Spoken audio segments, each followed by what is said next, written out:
بسم اللہ الرحمن الرحیم۔ السلام علیکم ورحمۃ اللہ وبرکاتہ۔ الحمدللہ، آج ہم سورہ بقرہ کی آیت نمبر 122 اور 123 پڑھنے اور سمجھنے جا رہے ہیں۔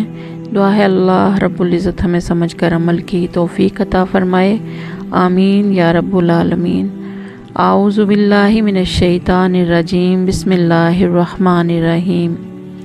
یا بنی اسرائیل اذکروا، اے بنی اسرائیل تم یاد کرو، نعمتی اللتی، میری نعمت وہ جو انعمت علیکم میں نے انعام کی تم پر، وانی اور یہ کہ میں نے فضلتکم تمہیں فضیلت دی، علی العالمین جہانوں پر۔ یا بنی اسرائیل اذکروا نعمتی اللتی انعمت علیکم وانی فضلتکم علی العالمین۔ اے بنی اسرائیل میری نعمت یاد کرو جو میں نے تم پر کی، اور یہ کہ بلا شبہ میں نے ہی تمہیں تمام جہانوں پر فضیلت بخشی۔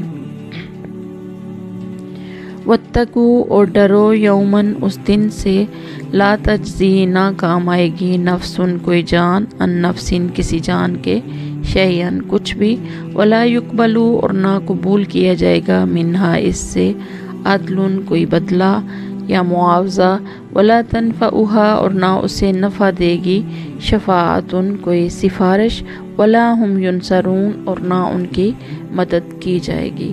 واتقوا یوما لا تجزی نفس عن نفس شیئا ولا یقبل منها عدل ولا تنفعها شفاعت ولا هم ینصرون۔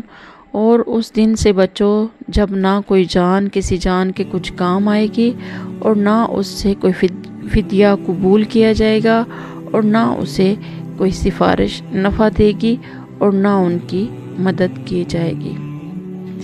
آیت نمبر 122 123 بنی اسرائیل سے خطاب کی ابتدا اللہ کی نعمتیں یاد دلانے اور قیامت اور اس کی ہولناکیوں سے ڈرانے سے ہوئی۔ مسلسل 84 آیات میں ان پر اللہ کی نعمتوں کے ساتھ ساتھ ان کی نافرمانیوں کا ذکر بھی فرمایا گیا۔ آخر میں دوبارہ انہیں اللہ کی نعمتیں یاد دلائی گئیں اور آخرت کے دن سے ڈرایا گیا، اور متنبہ کیا گیا کہ اوپر بیان کی ہوئی بد کرداریوں کی وجہ سے تم ظالم ٹھہرے۔